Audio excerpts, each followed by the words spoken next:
Halo semuanya, selamat datang kembali di channel ini. Admin harap kalian semua dalam keadaan baik-baik saja ya. Oke, ini dia RX-79 Gundam Ground Type, Mobile Suit Federasi yang dibangun selama peristiwa perang besar One Year War, yang bisa kita lihat penampilannya di OVA Mobile Suit Gundam di 8MS Team. Perang besar yang terjadi pada saat itu di berbagai lokasi dan waktu, mulai dari pertempuran yang terjadi di daratan, lautan, sampai udara dan luar angkasa sekalipun, menuntut militer tempur Federasi untuk harus selalu siap terhadap serangan yang berasal dari Zion. Nah, untuk wilayah darat sendiri, Federasi yang pada saat itu kekurangan mobil suit tempur untuk bertahan, secara terpaksa harus berinisiatif cepat untuk mengirim mobil suit unggul yang dapat diandalin. Nah, agenda awalnya Federasi sebenarnya udah punya rencana untuk nyiptain mobil suit massal dari data hasil coba prototipe Gundam RX-78 yang dibuat dari Operation V di set 7, yang pada saat itu dipiloti oleh Amuro. Namun karena pada saat itu dirasa situasi tidak memungkinkan jika menunggu hasil kinerja RX-78 selama perang besar yang terus berkecamuk, maka secara terpaksa tanpa menunggu data dari operasional Gundam, segera dimulailah pengembangan prototipe unit awal yang dikenal dengan RX-79 sebagai produk mobil suit massal yang terbatas.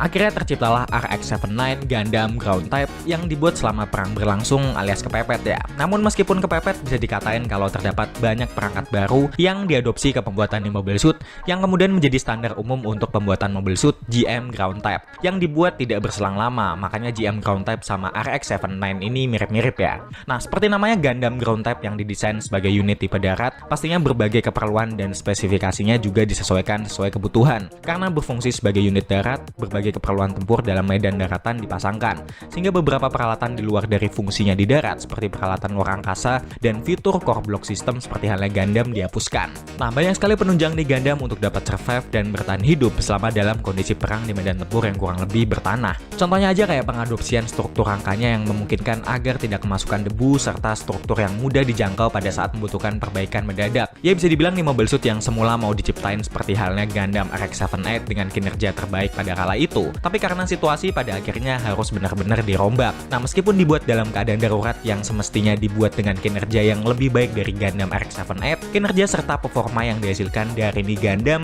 ya sebenarnya tidak perlu diragukan, bahkan dikatain sangat baik untuk jenis mobil suit massal yang diproduksi kepepet dan terbatas. Ya, masih bisa disetarain sama Gundam RX-78 atau bahkan lebih ya, karena ya meski dibuat secara darurat, basis pembuatan tetap didasari atas Gundam RX-78. Part-part yang dipakai pun diketahui kalau sebagian part pembentuknya diambil dari suku cadang baru yang kelebihan dan belum memenuhi syarat selama pengembangan Gundam. Ya, namanya situasi terpaksa, ya apa aja pasti jadi, sehingga ya nih Gundam nggak dibuat secara matang. Gunain part-part yang tidak sesuai kelayakan yang sempat dikhawatirkan ngalamin kegagalan pada saat mobil suit dioperasikan. Alhasil yang sebenarnya nih Gundam bisa ngasilin output tinggi yang bahkan bisa melebihi Gundam RX-78 sekalipun, secara terpaksa harus dibatasi agar nih Gundam tetap berada pada kondisi stabil.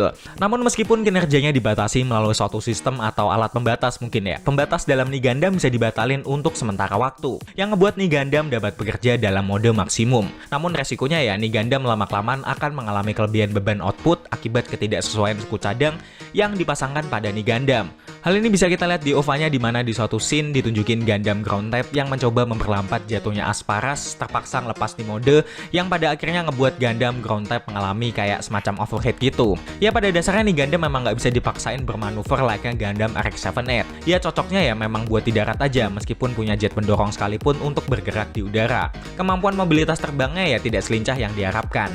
Tapi kalau urusan darat bukan kaleng-kaleng nih Gundam. Bisa dibilang peralatan tempur dari A sampai Z semuanya ada. Makanya kita ditunjukin nih Gundam pada saat operasi seringkali ngebawa ransel raksasa gitu, yang isinya berbagai peralatan tempur yang dibutuhin selama perjalanan. Hal ini juga yang ngebuat nih Gundam punya bobot yang berat. Jadi bukan manusianya aja yang secara langsung ngerasain sulitnya bertahan hidup di medan perang, nih Gundam juga ngerasain juga loh. Makanya nih Gundam buat admin punya slogan pantang pulang sebelum menang. Pokoknya lanjut terus, gak ada namanya tuh balik ke base buat ngisi tenaga atau beristirahat. Makanya pas di tengah-tengah lagi enak-enak istirahat tiba-tiba datang serangan, nih mobil suit harus selalu siap siaga. Pada saat pertempuran pun untuk menghemat energi, nih Gundam juga nggak langsung asal nyerang gitu, kayak Gundam-Gundam pada umumnya yang rata-rata bergantung pada performa atau kemampuan unit gitulah, melainkan bergantung kepada bagaimana strategi serangan diatur. Makanya di Gundam lebih difungsikan sebagai mobil suit taktik. Nah, diketahui juga sebagai mobil suit massal produksi terbatas, di OVA-nya sendiri diketahui beberapa unit kemudian ditugaskan ke dalam batalion Kojima yang sebagian besar dikerahkan di sekitar Asia Tenggara. Nah, salah satu unit tim dari batalion tersebut ialah tim ke-8 yang dipimpin oleh Shiro Amada yang merupakan tokoh utama utama yang diceritain dalam OVA tersebut.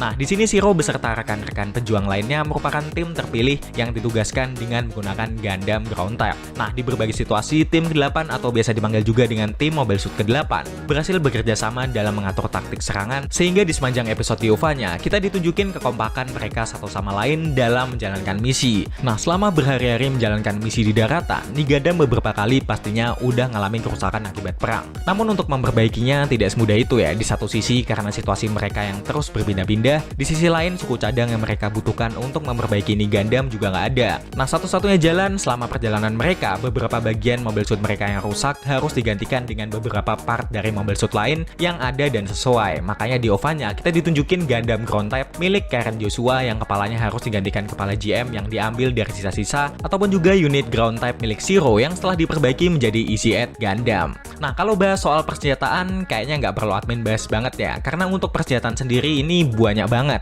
Mulai dari Falcon Gun, Beam Saber, Beam Rifle, Machine Gun, Launcher, dan masih banyak lagi pokoknya. Buat admin nih Gundam benar-benar Gundam pejuang banget ya. Betul-betul bisa dibilang Mobile Suit angkatan bersenjata yang memang benar-benar angkat senjata. Ditambah di OVA-nya sendiri yang memang benar-benar nampilin visual dari situasi perang itu kayak gimana, sekacau apa gitulah. Makanya like aja di OVA-nya, Gundam Ground Type ini ditampilin sekacau apa pas di situasi perang. Rusak, hancur adalah gambaran umum yang mungkin bisa kita lihat di OVA-nya. Nah, selama peristiwa Wonder War, Gundam Ground Type ini terus dikembangin dengan berbagai variasi, seperti Gundam Ground Type S yang terdapat dalam ONA Mobile Suit Gundam Thunderbolt, atau juga versi lainnya yakni Mobile Suit Blue Destiny yang dilengkapi dengan sistem exam. Nah, kalau kalian sendiri gimana nih tanggapan kalian soal Gundam Ground Type 1 ini? Kita diskusi di kolom komentar ya.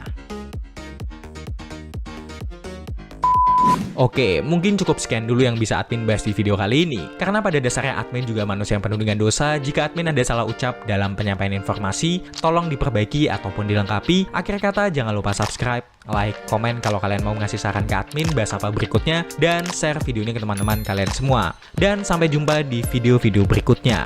Bye-bye!